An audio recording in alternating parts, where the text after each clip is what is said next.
Hello, I'm Jeff Costa, and welcome to another episode of Out-of-State Real Estate Investing. We're going to be talking about setting rent today.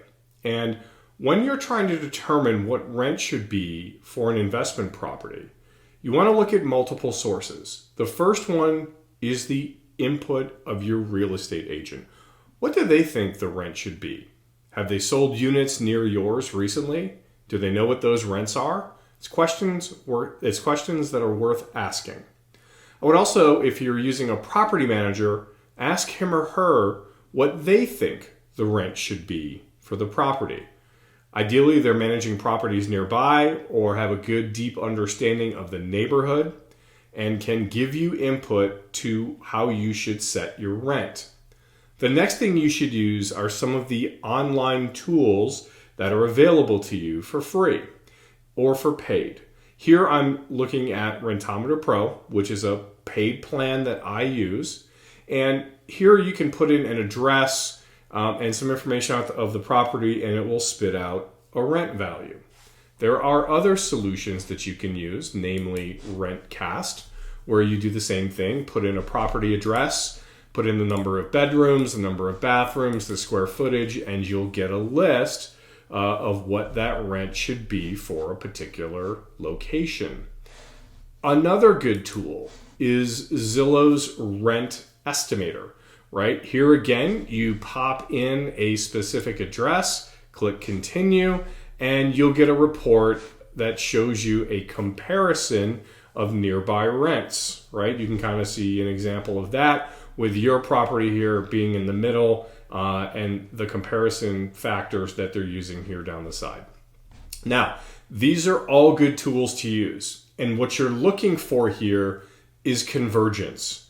Convergence around a rent number, meaning you've gotten input from your real estate agent, you've gotten input from your property manager, from Rentometer, from Rentcast, and from Zillow, right? Of those numbers, do they converge in an area? $1,400 a month, $1,450 a month, right? You're looking for a narrow band of rents to give you confidence that the rent you're going to set is the right rent, right? It doesn't mean that it's necessarily a hard and fast rule, but to be competitive with others in the market, you want to be able to set rents that are at market rates. So I highly recommend using all these tools. And there's one that I stumbled across this weekend that I hadn't known about.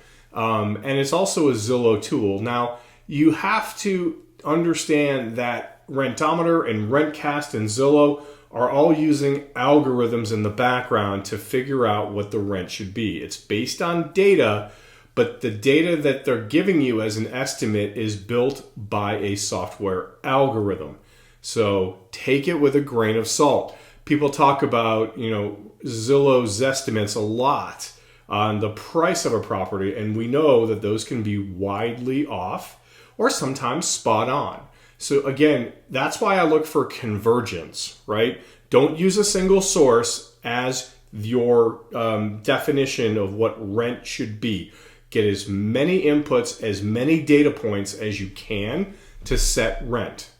Now, I'm going to show you an example here that I found by really setting Zillow to a zip code, and I chose the for rent choice when I did that, and I picked a street in Rochester, New York.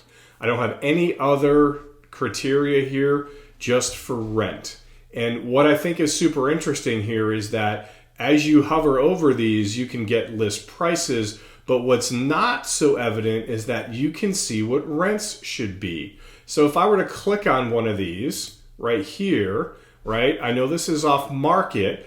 This is actually my property here. This is the one next to it, but you also can get a rent zestimate. And again, I'm going to remind you, this is an algorithm and an estimate, right? But I think it's super interesting, right? Because most rent tools will send you a comp list, right? Or sorry, they will use a list of comps in their algorithm to determine what your rent should be. But sometimes you might want to know what does Zillow think nearby, literally next door properties or properties on the same street should rent for, right? And if I click on my property here, I can see it doesn't have a Zestimate, which is kind of interesting.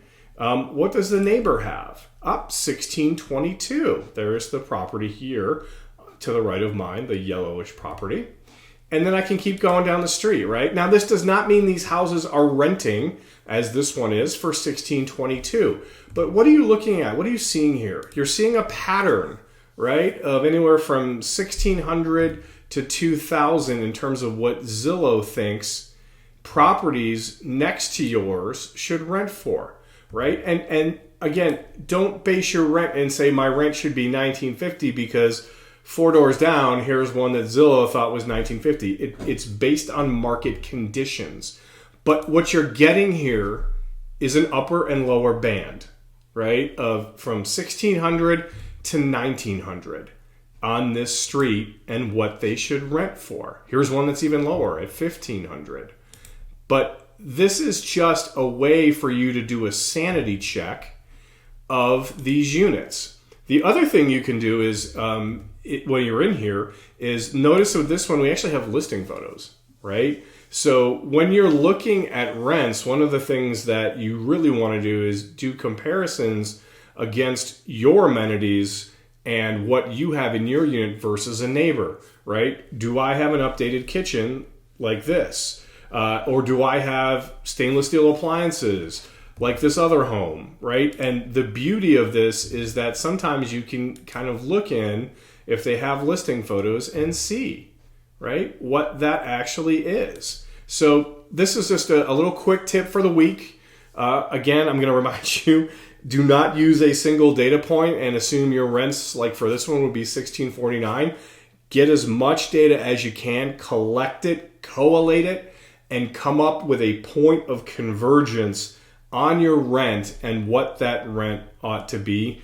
And if you do it right, you should hit pretty close to the mark and be able to rent out your property at a market rate.